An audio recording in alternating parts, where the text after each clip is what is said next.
बिस्मिल्लाहिर्रहमानिर्रहीम नहमदुहु व नसल्ली अला रसूलिहिल करीम। अस्सलामु अलैकुम।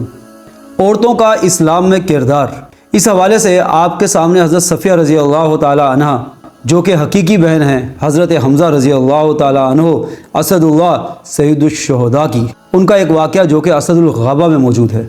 हज़रत सफ़िया रज़ी अल्लाह ताला अन्हा अपने भाई की तरह बहुत बहादुर थी। ग़ज़वा खंदक के वक्त इनकी उम्र 58 साल थी, क्योंकि ये सन 20 हिजरी में जब वफ़ात पाई तो इनकी उम्र 73 साल थी, 73 ईयर्स, और ग़ज़वा खंदक हुई है सन 5 हिजरी में। उस वक़्त आप रज़ी अल्लाह ताला अन्हा की उम्र इस हिसाब से 58 साल बनती है। हुज़ूर पाक सल्लल्लाहु अलैहि वसल्लम ने हज़रत हसन बिन साबित रज़ी अल्लाह ताला अन्हु को, जो कि इंतहाई ज़ईफ़ हो चुके थे, बूढ़े थे, औरतों को एक किले में बंद करके उसकी हिफाजत के तौर पर बिठाया था। अब यहूद चूँकि इस्लाम के दुश्मन थे ही, तो उन्होंने इस मौके को गनीमत जाना और एक आदमी को किले की तरफ भेजा ताकि वो देखे कि अंदर के हालात क्या हैं, कोई मुहाफिज मौजूद है या नहीं, हमला किया जाए तो कैसे किया जाए, क्या नुकसान पहुँचाया जा सकता है। हज़रत सफ़िया रज़ी अल्लाह ताला अन्हा ने देख लिया तो हज़रत हसन बिन साबित रज़ी अल्लाह ताला अन्हु से कहा कि आप इस आदमी का मुकाबला करें।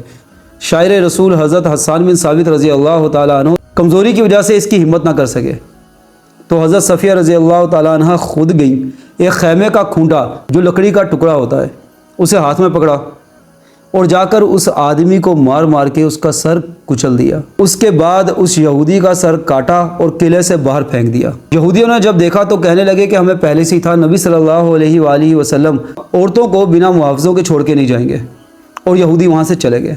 अब सोचने की बात यह है कि क्या हमारी औरतें इस काबिल हैं? औरतें छोड़िए, मर्द भी इस काबिल हैं। 58 साल की उम्र जो हमारे दायरा कार में है, हम उसके ऊपर तो ख़ुद पे मेहनत करें ना। अपनी सेहतों का ख्याल रखा जाए, अपने आप को मजबूत बनाया जाए, अपनी औरतों को मजबूत बनाया जाए, उनके अंदर भी क़ुव्वत हो, गैरत हो, जज्बा हो, दीन का इल्म उनके पास हो। बजाय इसके कि को एजुकेशन में डाल के दुनिया का फ़न तो सीख लेते हैं, उसको इल्म में कन्वर्ट नहीं कर पाते कि उसके ज़रिए अल्लाह की पहचान हो।